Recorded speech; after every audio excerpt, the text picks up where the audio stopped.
We're live. It is the Modern Fowler Scrum. It's Sam and Pat. Um, Updates from my side. Pleased to do a pairing with Michael on website one yesterday. We're adding in a button to allow for upgrade from Premium to Premium Plus. And that's turning to quite an interesting session, blogging about that this morning. Today I was hoping to get onto reviewing the part 2 of the legacy homework. I haven't actually got to that yet. I think I'm going to try and do that after this now. Maybe, well, lunch, we'll see. And then I'm hoping, more website one this afternoon with Michael. Would be nice to try and get this feature done. We're not so much, but it's I think it's a 2-day job, fingers crossed. But yeah, otherwise no particular blocks, just there's so many little bits of station keeping things to do on different projects. Okay. That's about it from my side. How about you, Pat? Cool. So I've been busy reviewing PRs. I submitted a PR last night, which is refactoring company's person status from hash to enum. And I'm editing that now based upon comments that Hugh put in last night. Yesterday, after our stand-up, we reviewed Sanja's PR. She's got a PR in there associated with converting timestamps in the display to the user's local time zone.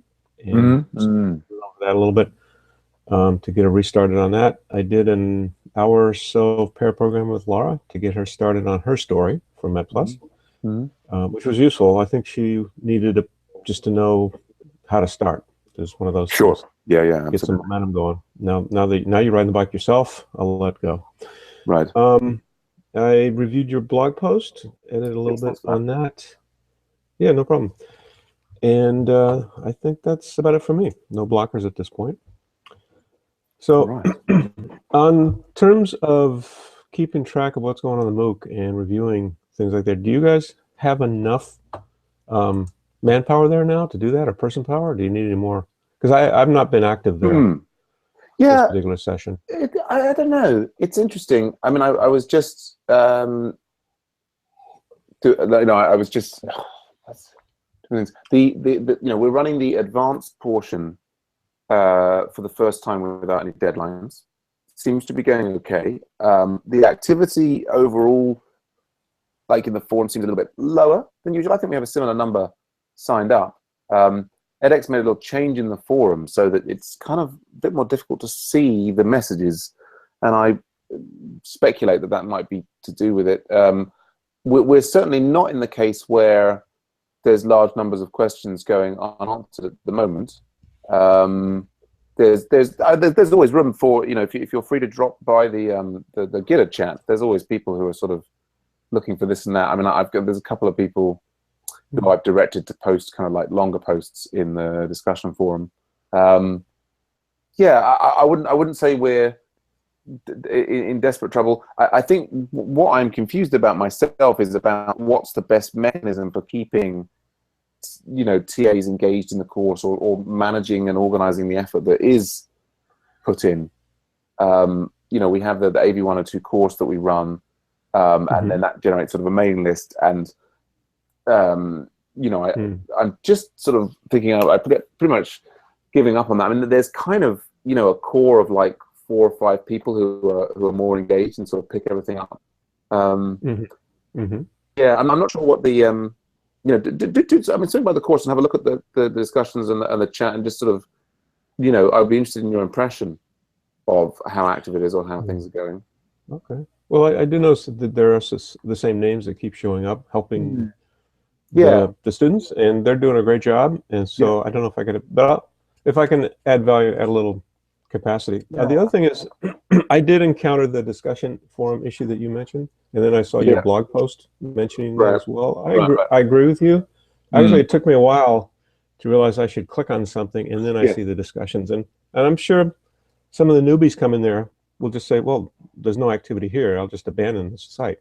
Right. So I don't know why they made that change, but I don't think it was necessarily a great change, to be honest. Yeah, I mean, I think what they were they actually replied to me, the support person, and I think what they were going for is that they are hoping to try and get the people to kind of classify their posts, like into certain areas. I think it's a fairly common refrain in like discussion forums that people would from the administrators and so on, they want it kind of grouped in a certain way. They want people to do more work up front to say what it is they're asking about. And I think ironically, it's often on a hiding to failure, because people are they're focused on, here's this question that I have, and they're not, and the more that you push them to try and classify what they're doing, the more likely they are to just kind of give up. And I mean, not necessarily give up trying to solve the problem, but they may give up even asking the question, and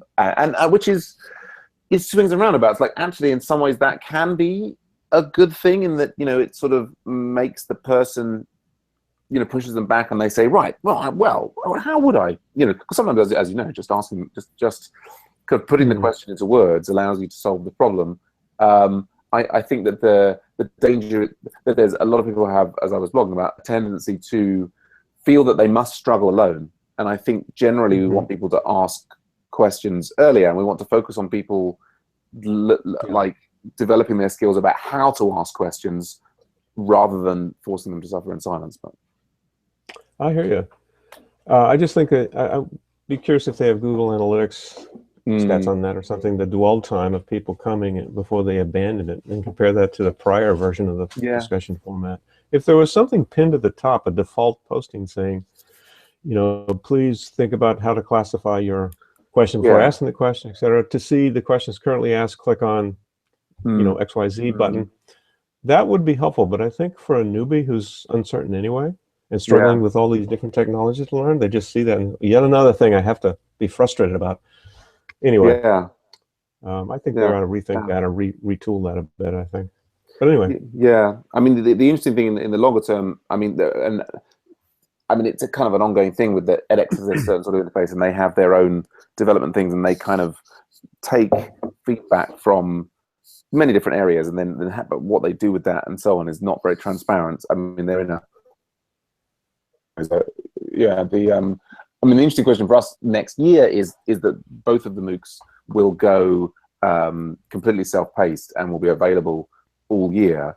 And the interesting question in some ways is, what's the best way for us to support the students and how can I best support the TAs? And I'm wondering about, I don't know, it would be nice if there was just better tracking overall, so that I could kind of understand things like, how long questions are going before they're answered, or, which TAs are doing. But then again, the whole, there's no API to it. It makes me wonder if ultimately it wouldn't be better if we were running our own edX instance in a digital ocean box or something. Yeah, that would be cool. But they must have Google Analytics or something, at least, that they're getting minimal stats. They do. What would be lovely would be if they're... I wish that their development process was like Agile Ventures. I wish they were saying, as well as doing open source, I wish they were saying, like, yes, let's get everybody involved and see this. But that's not where they are at the moment. Although their OpenEdX one, they're exploring doing, but that OpenEdX is then different from their hosted service. I see. Okay. There were those guys. Are they in Cambridge? Boston. Yeah. Okay. Well, a little bit. I'll just burst into where they are and say, "Hey, what's up? Let's." Well, they're having there's the Learning at Scale. The Learning at Scale conference is there next year is it in April or something? And if we sign up enough premium members, I might go, because Armando will be there as well, and I might go over and see them. Might be a chance to meet her. But that'd be great. Yeah, cool, nice one. All right, well, have a great day, Pat, and I'll maybe see you later on. If not, maybe tomorrow. Okay, great, Sam. Oh, actually, I just thinking about it. I've got an appointment tomorrow, so I will be at Scrum tomorrow. So if I don't see you before, have a fantastic weekend. Okay, great. You too. All right. Bye for now. Take care.